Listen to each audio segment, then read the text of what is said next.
Hello everybody, welcome to another Update-A-Sode, as you can probably tell by the title. I don't know if you can hear it in my voice, but I'm recovering from actually having a cold for a couple of days that kept me out of work.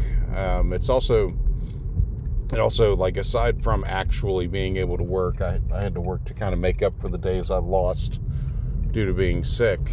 I'm driving currently, as is my usual deal here. Anyway, hands-free, of course. But anyhow, I really kind of went through it. I had a really nasty lung infection for a couple of days, like last week. And I took one day off, and I was feeling better the next day, so I went back to work, and that was a mistake because I was having to take the next day off. And then I had to be home for a bunch of furniture we got delivered from IKEA. So, yeah, and then I had to help put all that together and move stuff around and everything. So, yeah, I was just like, I was just shot, and just mentally, physically. And it really doesn't help either that the content of the next episode that I've been working on, there's a portion in it, and we'll get to it in the show, but there's a portion in it that, doing the research on it, I had to like step away from doing anything just even related to the podcast for like a week easily, just because it was okay. So a lot of the stuff that I research, I debate on whether or not I'm going to include it in the podcast, in the scripted material that I write out. And depending on a lot of things, depends on whether or not it goes in there. This particular story that we have to go over in the show, but it really messed with me, like, hard. The next episode, I can tell you without providing any spoilers, the next episode is Candace's take, and her Shot in the Dark series. Of course, we're on episode 18 of that currently with this next one. It's her take on postpartum depression. I've had people close to me that have gone through it, some in very scary, ways. And, it's a real thing that can happen. And it depends on a lot of various factors as to whether or not a woman goes through it or how hard it happens.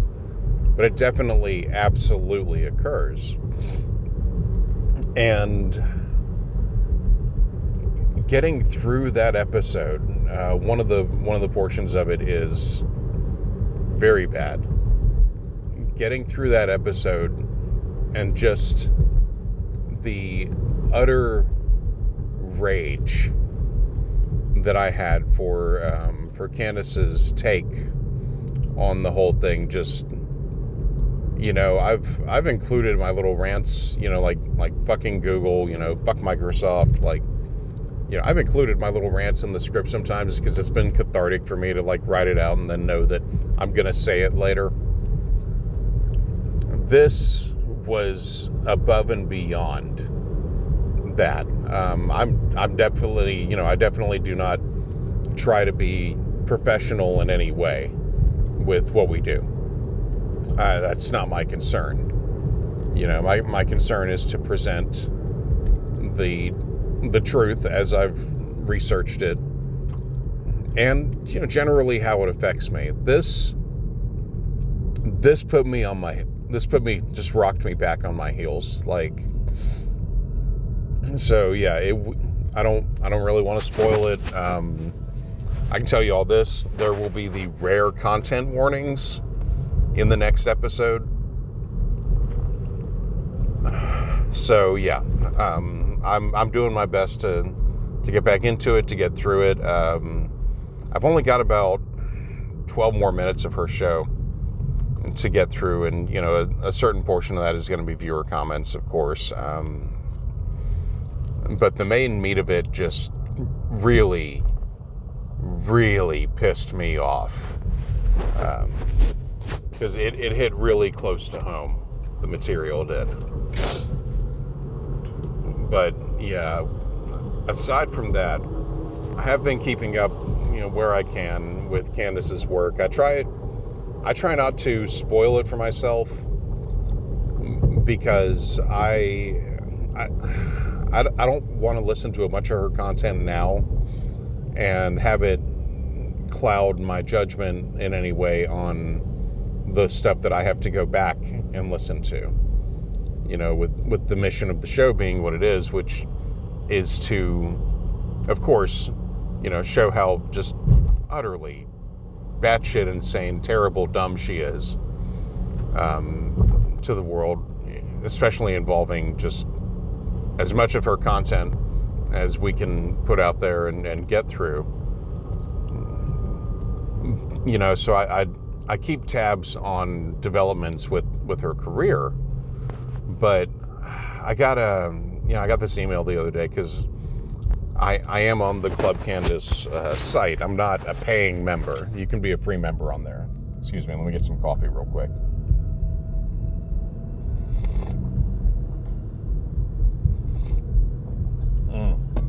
Local brand Peace Coffee. Love it. I think the one I'm drinking today is Birchwood. And it's not Birchwood flavored, it's just the name of the coffee blend. Anyway, so yeah, I get, they get these little emails about, upcoming episodes or things that she did that the team, I guess, thought was noteworthy. Well, one of the most recent episodes, apparently she conducted an interview with Hunter Biden, Joe Biden's son. Yeah, so, I don't even know how to approach that. We will eventually get around to it. Shot in the dark, going through it, and I'm fully aware that we've been through most of it at this point. Like I said earlier, this upcoming one is going to be Shot in the Dark 18, and so we've done 17 previously, and we've got number 18. Then there's number 19 and 20 yet to go through. These were harder in general for me than I thought they would be. Because I was used to dealing with her typical content that had stuff that I could skip through.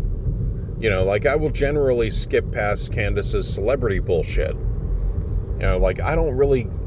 I personally do not give a shit about her takes on like Blake Lively or Ryan Reynolds or whatever.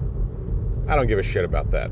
I'm aware that it plays on TikTok. I'm aware that she's gotten, a massive fans on TikTok because of her whatever takes on, because of her takes on, whatever's going on in Hollywood. I personally don't give a shit about that.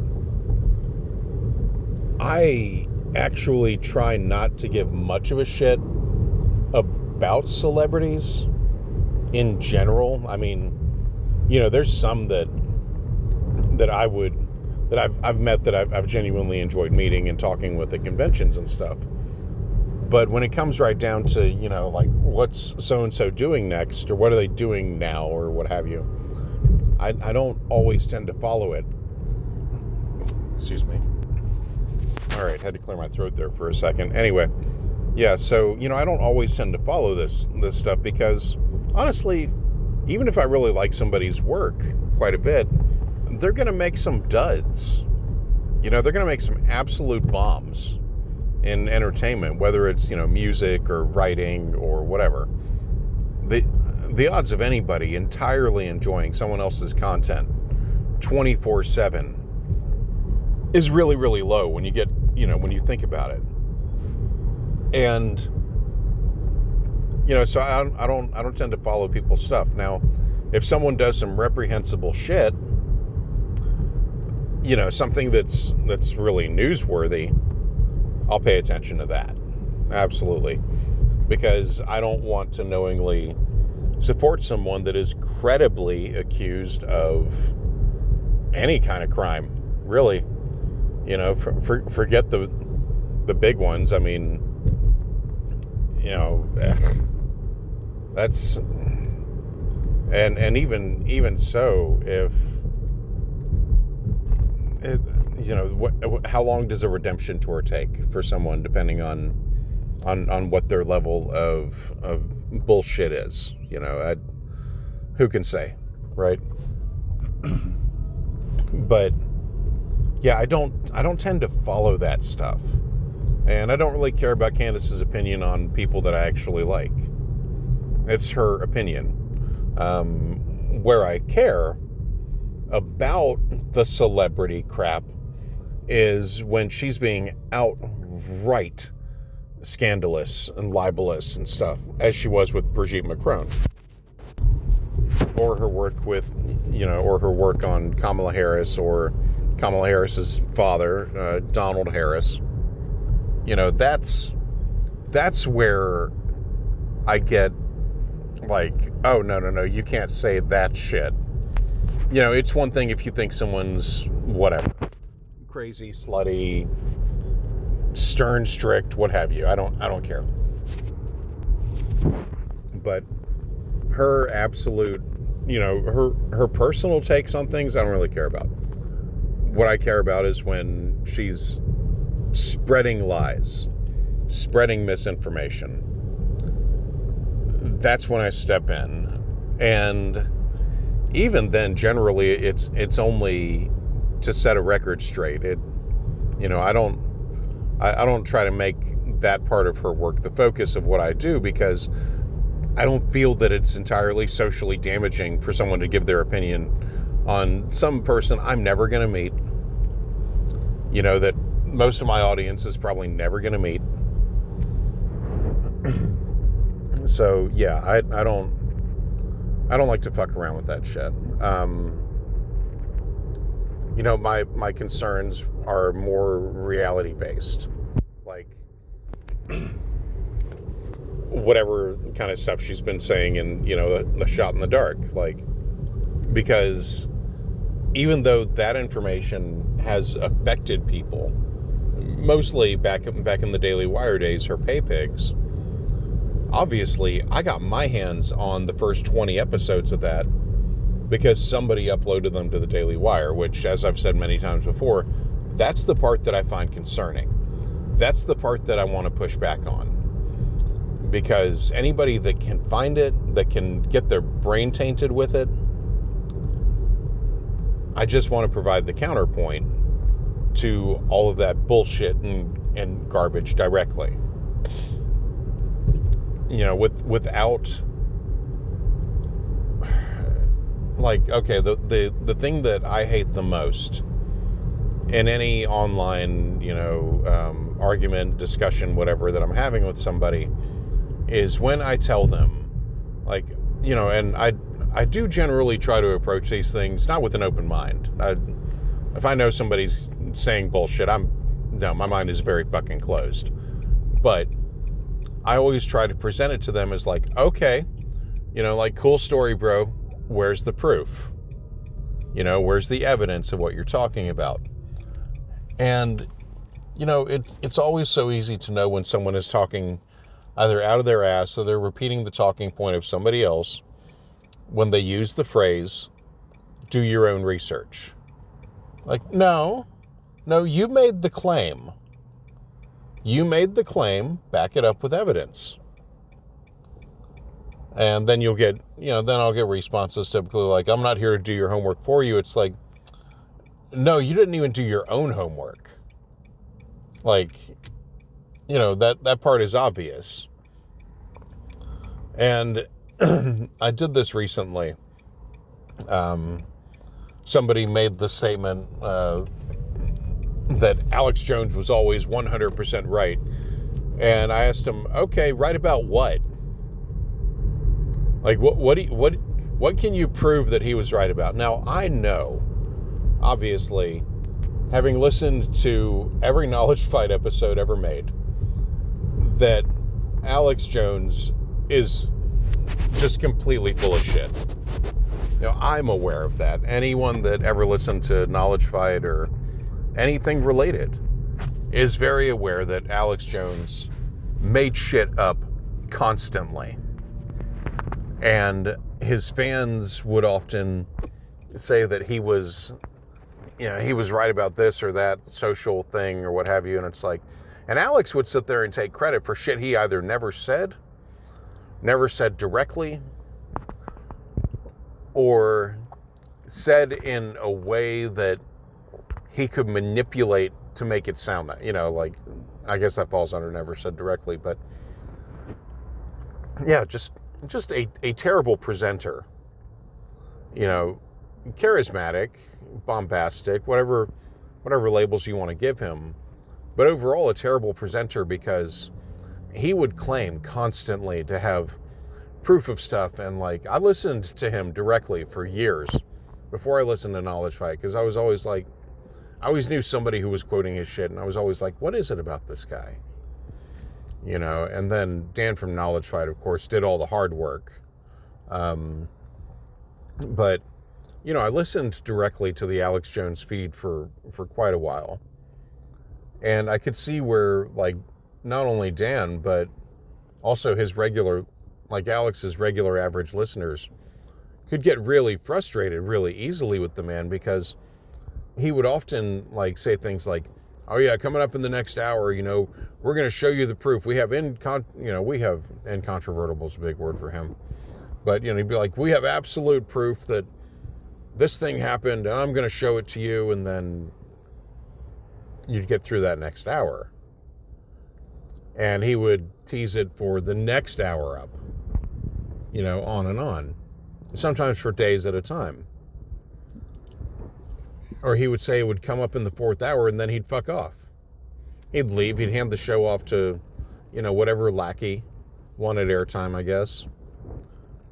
And, it just...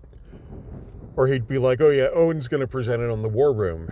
And then you get around to Owen Schroyer, who would absolutely not do that.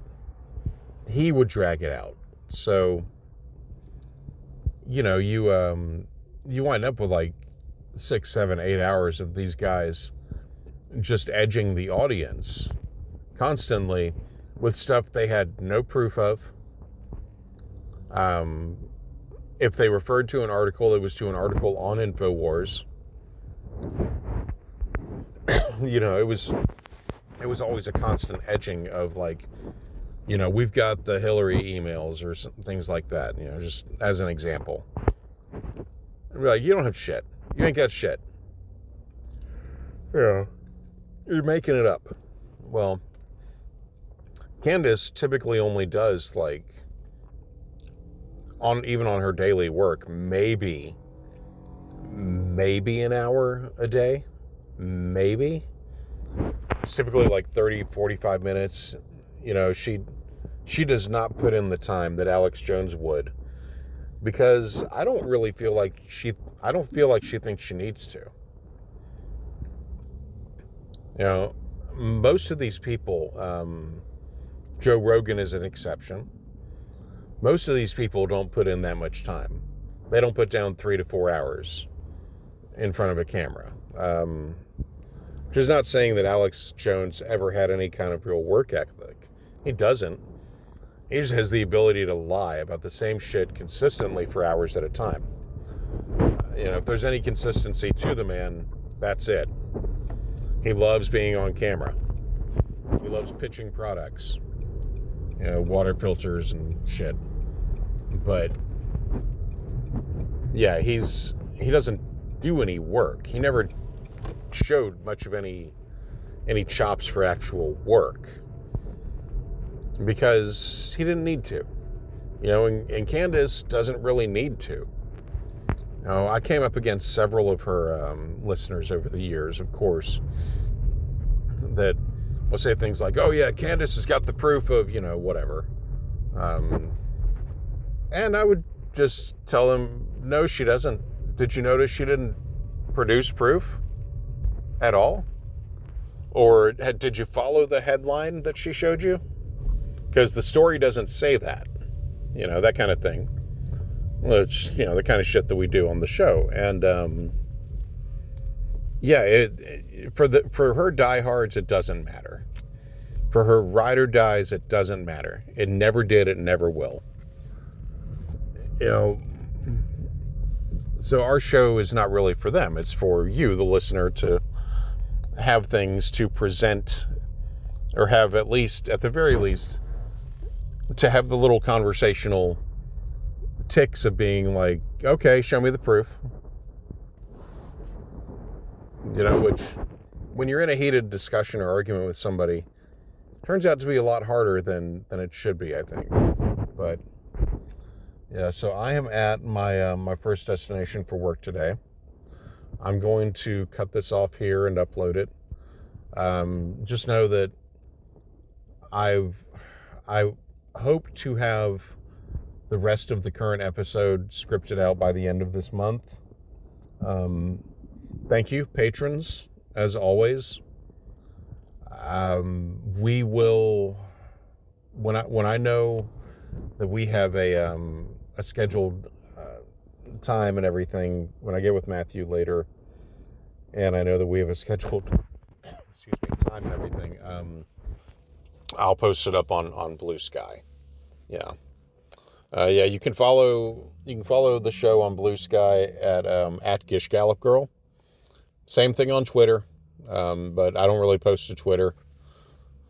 So yeah, it's at Gish Gallop Girl on the social medias. I guess that's it for now, guys. All right. Thanks, and have a great day, everybody. Bye-bye.